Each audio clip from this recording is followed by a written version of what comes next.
Today we are looking at the largest Hashirama statue on the market. The statue is made by KM Studio and comes in 3 large boxes that I won't be bringing on camera because it's just basic cardboard. I will mention we're also doing a giveaway for this Hashirama Lego as well as the Edo Tensei coffin that you see here. All you have to do is be subscribed to the channel, leave a comment below, and let me know your thoughts on today's crazy showcase. Without delay, we're going to jump right in and take a look at this base.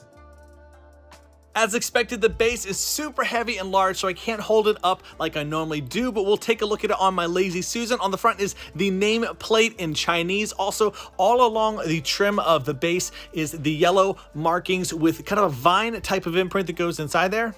We have some notches on the base there as well. Now, this back section is extremely important. It looks like the rock is kind of overgrowing the back side of the base. Very important for the large piece it's going to support later. The paint job for the base is very bland and boring, not too much going on because that's not going to be the primary focus for this statue. Here we have one of the smallest fist type effect pieces where we have the clear translucent resin on the front to look like an impact or force coming down, and the piece of wood is supposed to resemble a fist, but it's not because it's kind of being consumed by that clear resin. Here is a tree that's going on the bottom of the base. Again, pretty bland, boring, not the greatest paint job. It doesn't even look like a stick of broccoli, for goodness sake, much less an actual tree.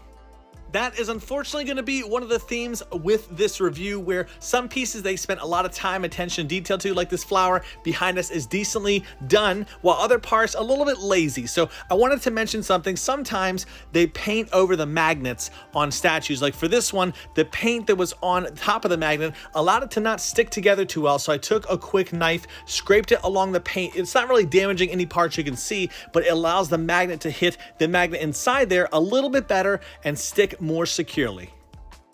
So that's going to be it for adding to the diorama on the base. On the left side, we just have 2 separate pieces, which is the secondary fist coming down, also this secondary flower.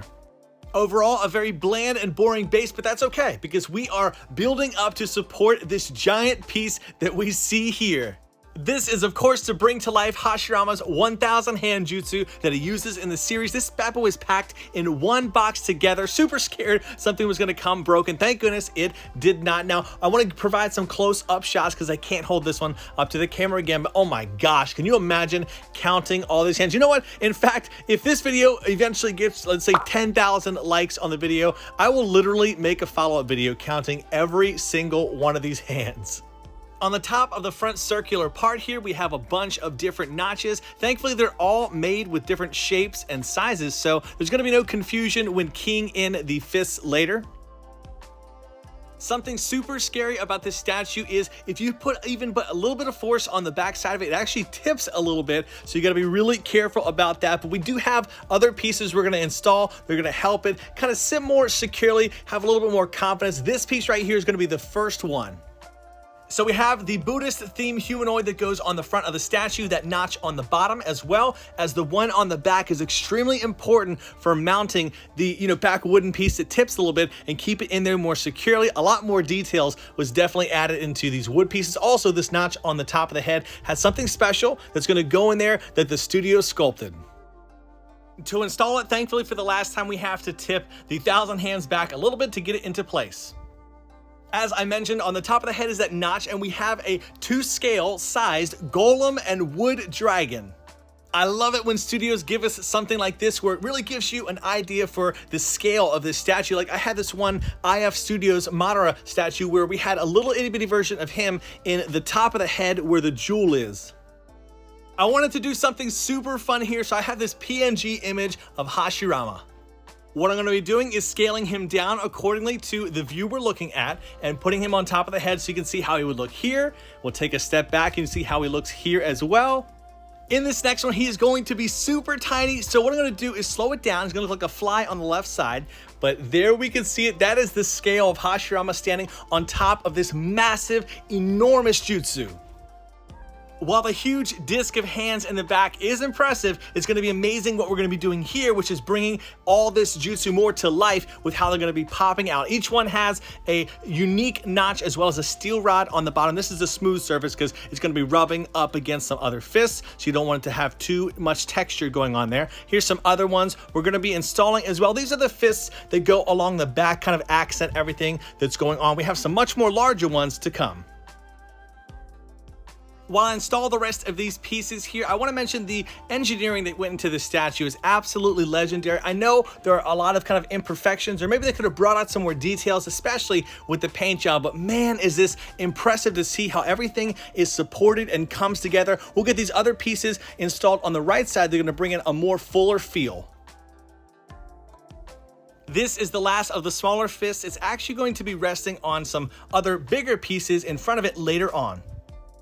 Here we have the largest of the smaller fist pieces there. On their bottom, again, we have the notch and the steel rod going on, but you might be thinking, what was this that white strip and the white pack there? That's actually the battery pack, and the white strip is going to be an LED strip. So the batteries that are needed for this statue are those pain in the butt round ones.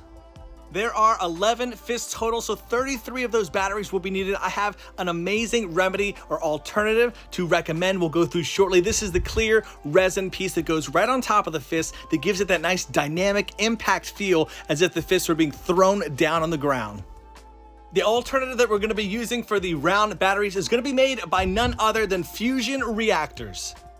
The company offers an amazing alternative where instead of using batteries, you can rely on actual electricity coming from the wall to power these battery sections.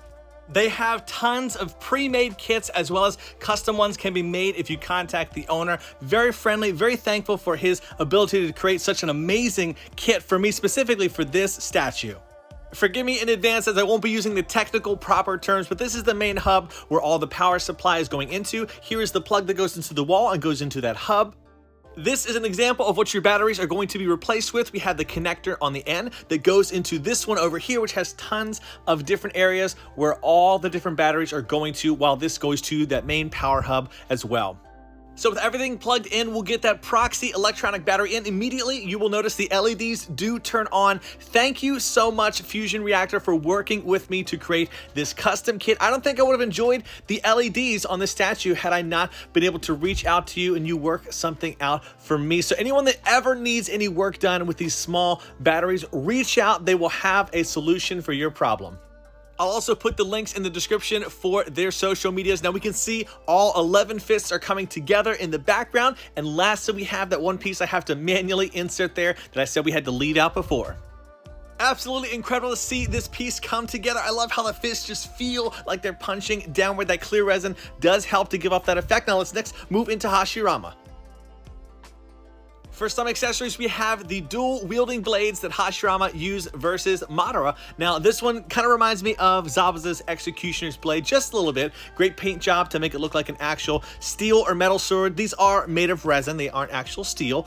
And the secondary, smaller one we can see here resembles very similar to that of the first, just smaller in nature. Goes in the back left corner, or I'm going to be taking it off because it has somewhere else you can put it as well. And here we have the God of Shinobi, Hashirama Senju, or the First Hokage. On the bottom of his foot is going to be a steel rod that does mount him to the statue securely. All along the pants and the leg wrappings, we can see some texturing. Not a normal thing you see for this scale of statue, but that is there. Now, one of the most controversial parts of this statue that many people knocked on the internet was this stomach area. Unfortunately, they gave my man a little bit of a dad bod. Probably one of the worst parts about this statue.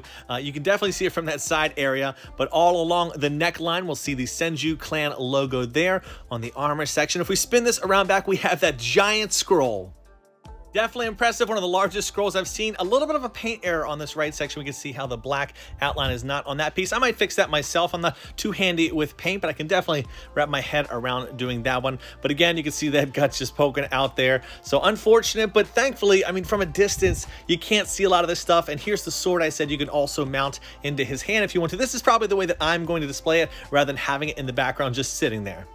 I'm very curious. Let me know in the comments section, is flaws like that a deal breaker for you as someone who buys or collects statues, or is it something that you can live with despite all the other amazing things going on in the statue?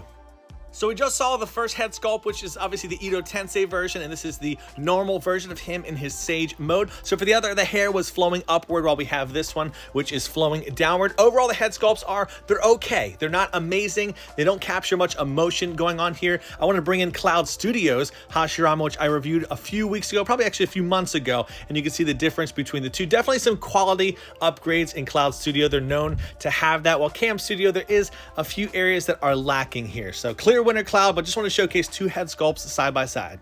While Edo Tensei is memorable, I'm going to have to go with the normal Sage Mode version for myself. Included was also this edition size coin. We can see here this is number 217. I think there was 240 or maybe 250 of them made, and that acrylic stand that holds the coin. I am just a few weeks away from receiving my graded cards. I sent 2 of these away. These are the ungraded versions that I have, but let me know in the comments section which one do you think would look best with the statue, the left or the right. Very, very, very soon, I'm going to be busting open some Naruto packs. This is from a China unofficial set, but this is one of my favorite ones that I've seen. They're rather inexpensive to open up and crack open, so they're a lot of fun to do, and thankfully it doesn't break the bank being able to do it. And our rare for the pack is an SSR Neji, and then we have that chibi card that comes in the back of these. We can see Killer B here. When I do crack these open, we are going deep with around 100 to 150 packs all together. I'll be giving away some, selling some, whoever's interested in those. And the rare for the pack here is SR Sakura. And there's our clear card of Neji there. Sometimes my non-statue videos don't go out to everybody, so be sure to subscribe to the channel with the notification bell so you don't miss that. And our rare for the pack is the alternative art of Itachi. I actually don't have this card, sweet. So I'm gonna go ahead and sleeve this up, put it in the set, and we'll jump in and taking a look at the LEDs. 先方6トン神数戦時頂上化物 Thank you, Fusion Reactor, for bringing this to life. We have 3 different modes. There's a static mode, as we can see here, and then this crazy flashing one, definitely too busy for my taste. And the third is going to be a slower pulsating effect where they are giving some movement, but I think when we turn the lights on, you'll see I actually prefer static. I usually don't for statues, but this actually looks the nicest. We'll go through the other 2 different ones as well, so you can see those in the light. Definitely a statue that I'm super thankful to have some LEDs in here because it does give it a little bit more character and life. All right, everybody, I hope you enjoyed today's massive statue unboxing. Good luck on the giveaway. Also, check out this video over here. As always, I'll see you in the next. Do what you love and love what you do. Bam out.